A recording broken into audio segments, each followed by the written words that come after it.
나는 이집트, 실론, 인도를 여행하고 1914년 11월 러시아로 왔다. 1차 세계대전 초였다.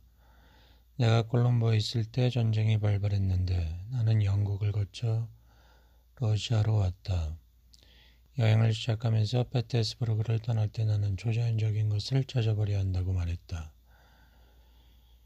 나에게 이 단어는 매우 확실한 의미를 지니고 있었다. 오래전에 결론 내린 일이 있었는데 그것은 우리가 살고 있는 미로에서 탈출하려면 지금까지 알려져 왔거나 우리가 사용했던 것과 다른 새로운 길에서 출발해야 한다는 것이었다. 하지만 이 새로운 또는 잊혀진 길이 어디서 시작하는지 알 수 없었다. 나는 이미 의심할 수 없는 사실로서의 거짓된 현실의 얇은 막 너머에 실제가 존재한다는 것을 알고 있었다. 초제한적인이라는 것은 이 알려져 있지 않은 실제를 뚫고 들어가는 것이었다. 동양에서 발견될 수 있으리라 여겼다. 나의 생각에는 낭만적인 무엇이 있었으나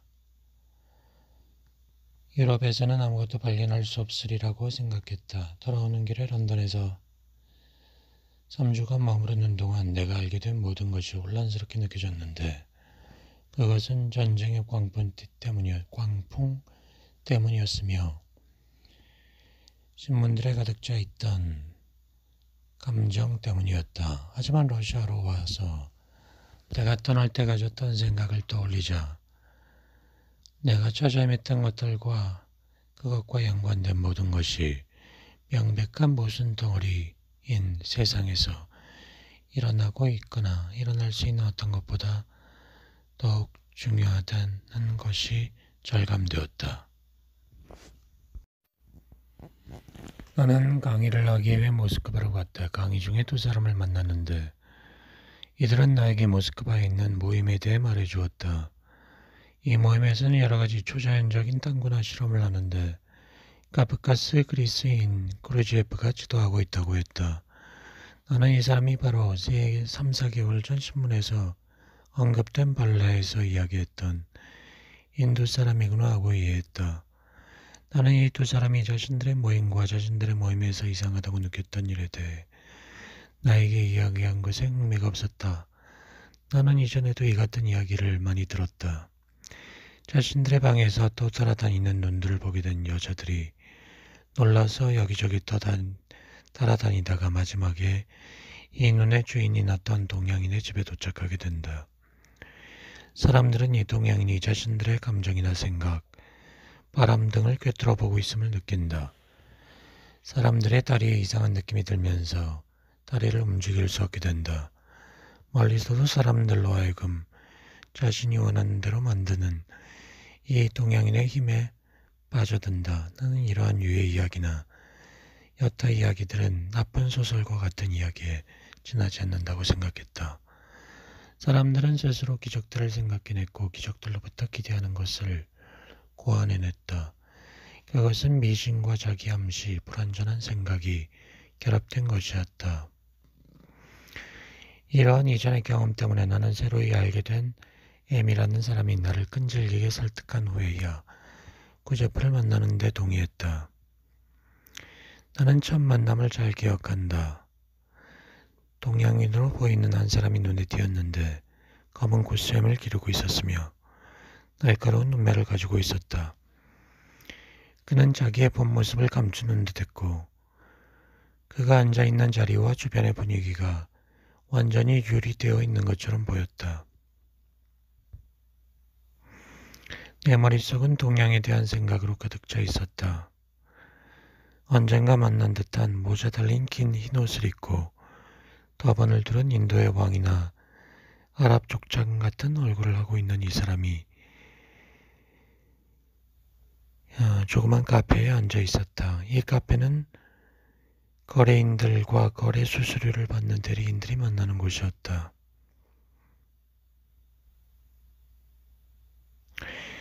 이야기를 어떻게 시작했는지 모르지만 인도와 신비주의, 요가 수행자 교단에 대한 이야기를 하였다. 나는 그루지에프가 도로 여행을 했다는 것을 알았고 그는 나의 질문에 난처해하지 않았고 그의 답변하는 태도가 마음에 들었다. 그는 요가 수행자들이 사용하는 마약에 대해서 말했다. 마약을 올바른 방법으로 사용하는 교단들이 있습니다. 수련을 계속함으로써 나중에 뭘 얻을 수 있을까를 사전에 예측하기 위해 사용합니다. 이러한 점을 이해하고 자신이 터득한 것이 실제로 존재한다는 사실을 확신하면 그는 의식적으로 수련하게 되고 자신이 어디로 가고 있는지 알게 됩니다. 이 방법이 사람들이 흔히 의심하는 자기 안의 가능성들이 존재함을 확신하게 되는 쉬운 방법입니다. 화학작용이 이 방법과 관련되어 있습니다. 각 기능을 위한 특별한 물질이 있는데 이 물질들로 각 기능들이 강화되거나 약화될 수 있고 깨어나거나 잠들 수 있습니다. 그러나 이를 위해서는 인간기계의 구조와 특별한 화학작용에 대한 지식이 필요합니다. 이러한 방법을 사용하는 교단에서는 필요한 경우에만 실험을 하고 있으며 실험은 반드시 모든 결과를 예측할 수 있고 소망하지 않은 결과가 생길 시에는 필요한 조치를 취할 수 있는 사람들의 지도하에 이루어집니다. 교단들에서 사용하는 물질들은 당신이 이야기한 마약만이 아닙니다. 비록 이 물질들 중 많은 부분이 아펜이나 아시시 등과 같은 약으로 만들지만 말입니다. 이런 실험을 행하는 교단 외에도 이러한 물질이나 유사한 물질들을 사용하는 교단들이 있는데 이들은 짧은 시간 동안이지만 자신들이 원하는 결과를 얻기 위해 사용합니다. 이런 물질을 사용함으로써 사람을 영리하게 만들거나 강하게 만들 수 있습니다. 교단에 대해서 말할 때 아주 신중하게 말해야 합니다. 나는 구제프가 말하는 모든 것에 흥미를 느꼈다. 그는 자신의 제자들 몇 명이 모여있는 집으로 가자고 했다. 가는 도중 구제프는 전쟁 때문에 자신이 계획했던 일들이 어긋나게 되었다고 말했다. 제자 중 상당수가 전쟁에 증발되었으며 값비싼 실험기구들을 잃어버렸다는 것이다. 그리고 나서 그는 자신이 하는 일에 비용이 많이 들며 자신이 빌린 아파트가 비싸다고 얘기했는데 그는 모스크바에서 유명한 사람들 중 많은 사람들이 자신이 하는 일에 흥미를 가지고 있다고 말했다. 내가 묻는 것은 내가 그리 모스크바 또박이이기 때문입니다. 더구나 모스크바에서 신문사 일을 10년 동안 했기 때문에 모르는 사람이 없습니다. 우리는 주립학교 건너편 학교 교사들이 살고 있는 것이 확실한 아파트 중 비어있는 큰 아파트로 갔다. 제자들이 있었다. 서너 명의 젊은 남자와 학교 선생님처럼 보이는 2명의 여자였다. 나는 전에 이와 같은 아파트에 와본 일이 있었다. 주립학교 여선생님들에게는 가구가 제공되지 않기 때문에 가구가 없다는 점까지도 나의 생각을 뒷받침해 주었다. 그는 왜 이 아파트와 관련해서 비용이 많이 든다고 얘기했을까? 구제프의 제자들과 대화를 어떻게 시작했는지 기억이 나지 않는다. 나는 그들이 하고 있는 일에 대해 알고자 했으나 대답을 듣지 못했다. 구제프의 제자가 쓴 이야기의 첫 부분을 읽을 것을 권했는데 당시 이야기를 쓴 사람은 모스크바에 있지 않았다. 그들 중 한 명이 원고를 읽기 시작했다. 저자는 구제프와의 만남과 그와의 교류를 기술하고 있었다. 지난 겨울에 모스크바의 소리에서 주술사들의 투쟁이라는 발레에 대한 기사를 우연히 본 것에서 이야기가 시작되었기 때문에 나는 주의 깊게 들었다. 저자는 구제프를 처음 만났을 때 구제프가 자기를 손바닥 위에 올려놓고 평가한 후 다시 내려놓았음을 느꼈다고 쓰고 있었다. 이야기는 인상이 깊었다. 흥미있는 이론책에 대한 암시를 포함하고 있었다. 이야기를 쓴 사람이 가상의 인물임을 알았으며 구제프의 생각들을 문학적으로 표현하기 위해 2명의 구제프 제자들이 이야기를 시작했음을 알았다. 일장이 끝났다. 구제프는 주의 깊게 듣고 있었다. 일종의 고양이 같은 포미와 확신에 차있는 그의 움직임이 마음에 들었다. 나는 그를 여기 모스크바 아파트에서가 아니라 여행지 중에 어느 한 곳에서 만난 것 같았다. 나는 이야기에 전하는 바가 명확치 않다고 말했다. 이 이야기는 어떤 신념의 원칙들이 저자에게 인상을 주었음을 말하고 있으나 신념의 원칙들에 대해서는 의견이 없었다. 모여있던 사람들은 내가 이야기의 중요한 점을 놓쳤음을 지적했다. 내가 그들이 연구하고 있는 이론 체계가 무엇인지를 묻자 답변을 듣지 못했다. 그들은 자기 자신에게 일한다고 말했으나 무슨 일인지에 대해서는 설명하지 못했다. 나와 구제프의 제자 간의 대화는 매끄럽게 진행되지 못했다. 제자들과 스승이 잘 연결되지 않았다. 이들로부터 흥미있는 것을 기대할 수 없었다. 그들 모두는 친절했다. 엠이라는 사람으로부터 내가 들은 이야기는 그들이 말했거나 그들과 연관된 것이 아니었다. 구제프가 말했다. 이런 이야기가 신문에 실릴 수 있습니까? 가능하지 않습니다. 이는 시작과 끝이 있는 이야기가 아니라 어떤 이야기의 시작일 뿐입니다. 이 이야기를 읽는데 2시간이 걸렸는데 보통 문예란의 한 난에는 300줄이 들어갑니다. 모스크바에서 문예란을 연주하기 위해 일주일에 한 번 이상 실는 신문은 발행되지 않습니다. 그렇다면 10주가 소요되는데 이는 하루 저녁 이야기거리에 불과합니다. 월간지밖에 가능한 게 없는데 이에 적합한 것은 모르겠습니다. 나는 갑자기 구제프에게서 보통 이상의 비범함을 느꼈다. 그와 헤어지려고 할 때 그와 다시 만날 약속을 하지 않으면 그와의 모든 연결이 끊어질 줄 모른다고 생각했다. 한 번 더 만날 수 없겠냐고 물어보자 그는 다음날 같은 시간에 같은 장소에 있겠다고 대답했다. 나는 나왔다. 내 자신이 이상함을 느꼈는데 나의 질문에 대답하지 않는 사람들 그리고 이상한 태도의 그루셰프와 그가 그의 제자들에게 미치고 있는 영향 때문에 고함 지르고 노래하고 싶은 전혀 생각지도 못한 욕구가 내 안에서 일어났다. 구제프와 과장된 이야기에 대해 농담을 하고 싶었다. 내 친구에게 이런 것을 얘기하는 나 자신을 상상했다. 그렇지만 이 젊은 사람들은 가자마자 구제프의 제자들에게 바로 전화하겠지. 나는 참으려고 노력했다. 우리는 조용히 전차역으로 가서 모스크바 시내로 향하는 전차를 탔다. 다음 날마다 그루제프를 만났던 카페로 갔다. 매일 그를 만났다. 내가 궁금해했던 것을 많이 알고 있었다. 인도에서의 일에 대한 설명을 해주었다. 그의 설명은 많은 것을 생각하게 만들었다. 구제프의 제자들과는 다시 만나지 않았다. 구제프 자신은 말이 별로 없었다. 구제프는 모스크바에서 서로 연관이었고 개인의 준비 상태와 역량에 따라 각자 다른 일에 종사하는 사람들의 두 모임을 주도하고 있었다. 구성원들은 1년에 1,000루블의 수업료를 내고 있었다. 나는 달리 생계수단이 없는 많은 사람들에게 1년에 1,000루블은 큰 돈이라고 생각했다. 구제프는 수련의 성격 때문에 많은 제자들을 수용할 수 없어서 별다른 방법이 없었노라고 대답했다. 그는 수련하는 것을 조직하기 위해 돈을 써서는 안 된다고 말했다.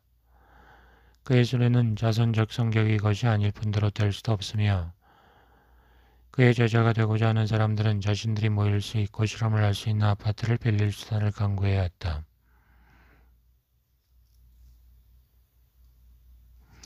이 말을 하고 나서 그는 자신이 살펴보니 약한 사람들이 수련하는데도 약하다고 말했다. 우리의 수련회는 비용이 들기도 하고 여행을 떠나야 하거나 기타의 일이 있을 수 있습니다. 1,000루블이 큰 돈이라 여겨진다면 수련을 하지 않는 게 낫습니다. 누군가가 수련 중에 카이로나 다른 장소에 가야 할 일이 생겼다고 칩시다. 그는 그곳에 갈 수 있어야 합니다. 우리는 우리의 요구사항을 통해 그가 함께 수련할 수 있는지 없는지를 판단합니다. 더구나 그것이 그들에게 이루어질 것이라는 확신 없이 그들에게 이상할 만한 시간이 나에게는 거의 없습니다. 나는 나 자신의 수련을 위해 필요하기 때문에, 그리고 내가 이전에 말했지만 시간을 비생산적으로 쓰고 싶지 않기 때문에 내 시간을 가치 있게 여깁니다. 사람들은 자신이 대가를 지불하지 않는 것에 대해서는 가치를 두지 않습니다. 나는 그 말이 마음에 들었다. 인류의 이익을 위해서 일한다는 등의 통상적인 이타주의적인 말들이 없다는 게 마음에 들었다. 내가 동의할 수 없는 것이 있었다면 그것은 구제프가 그가 말한 대로 충분한 돈을 모금할 수 있으리라는 점이었다. 내가 만나본 그 제자들 중 어느 누구도 1년에 큰 돈을 지불할 수 있는 사람이 없다는 점을 알게 되었다. 그는 나를 제자로 받아들여 주겠다는 말을 했다. 조건이 뭔지 물었다. 어떤 종류의 조건도 없습니다.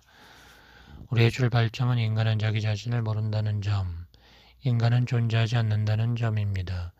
인간이란 그가 될 수 있고 되어야 할 존재가 아닙니다. 이러한 예무 때문에 동의를 하거나 의무를 짓는 일은 있을 수 없습니다. 인간은 미래에 대해 아무런 결정도 할 수 없습니다. 어떤 경우에도 우리에게 구속되는 일은 없고 원한다면 떠날 수 있습니다. 구제프는 모든 사람이 기계라고 말했다. 엄밀한 과학적인 관점이든 비과학적이든 나에게는 똑같습니다. 내가 말하고 있는 것을 이해해 주셨으면 합니다. 당신이 보고 있는 사람들은 기계일 뿐입니다. 사람들은 기계이며 기계로부터 기대할 수 있는 것은 기계적인 행동 이외에는 아무것도 없습니다.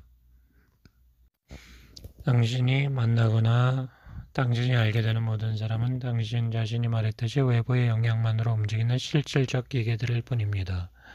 그들은 기계로 태어나 기계로 죽습니다. 야만인과 지상인 모두가 같습니다.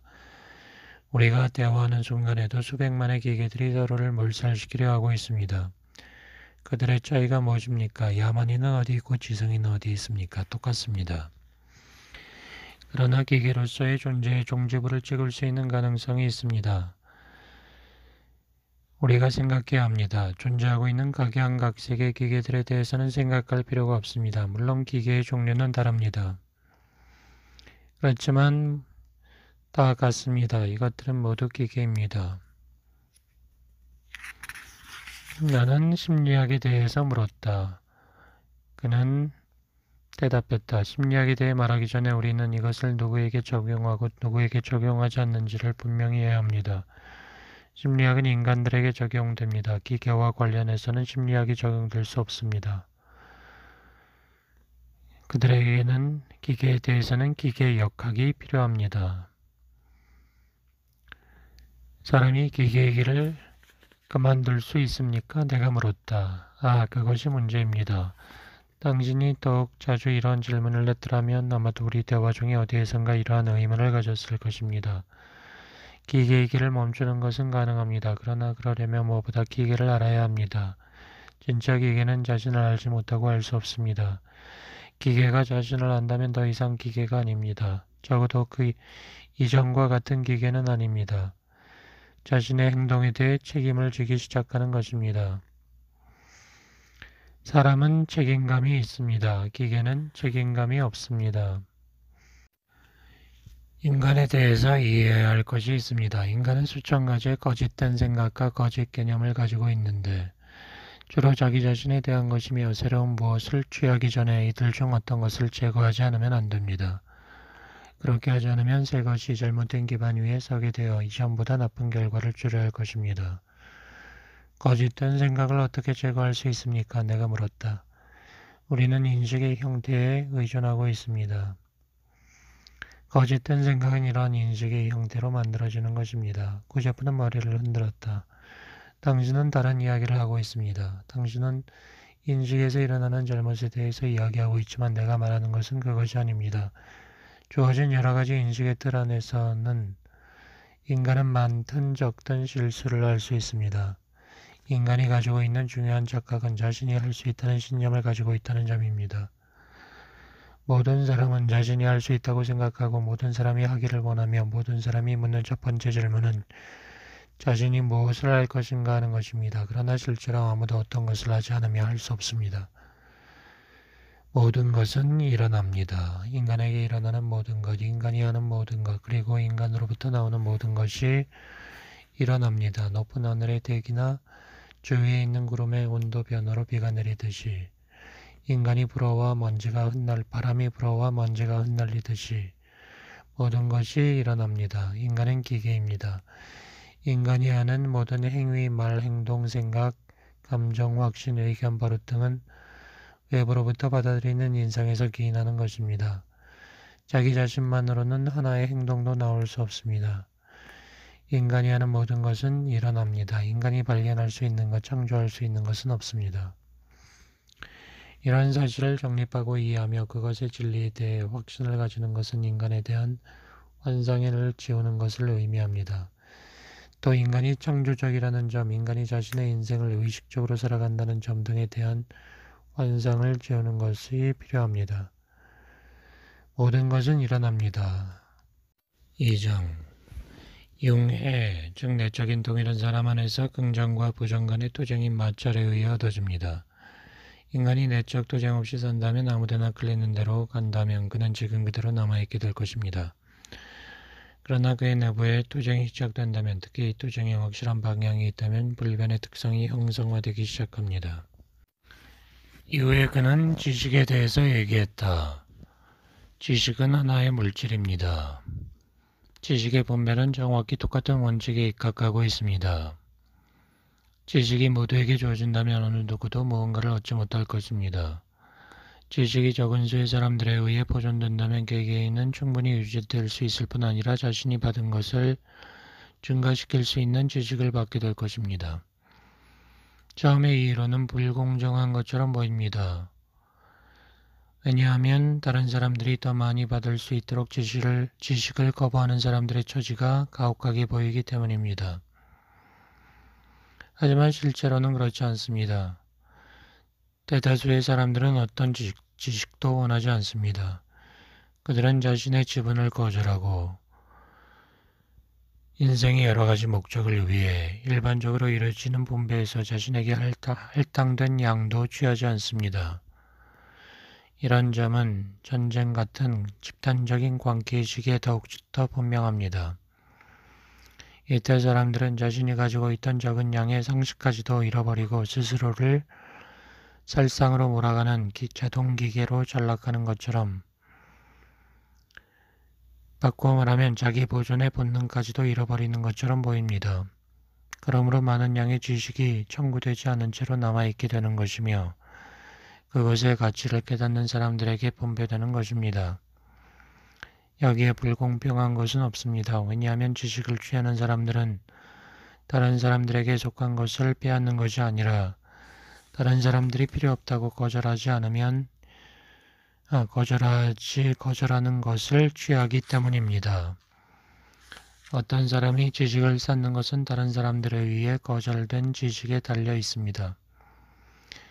역사를 보면 일반적으로 문화와 문명이 쇠퇴하기 시작하는 시기에 다수의 대중들은 이성을 잃어버리고 수천 년의 문화를 통해 창조해온 것을 파괴하기 시작합니다.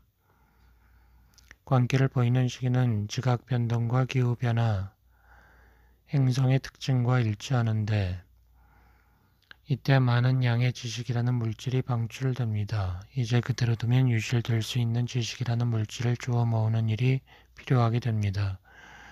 흩어져 있는 지식이라는 물질을 주워 모으는 일은 종종 문화와 문명의 파괴와 추락의 시작과 일치하게 됩니다.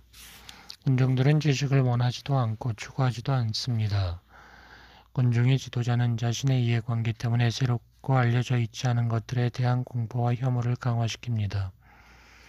인류가 살고 있는 노예 상태는 이 공포에 기초하고 있습니다. 이러한 노예 상태에서의 모든 공포를 상상하는 것은 어렵습니다. 우리는 사람들이 무엇을 잃고 있는지 이해하지 못합니다. 그러나 그들이 어떻게 사는지, 그들의 존재 목적이 무엇인지, 그들이 생각하고 말하며 봉사하고 숭배하는 것이 무엇인지 살펴보면 이러한 노예 상태의 원인을 이해할 수 있습니다.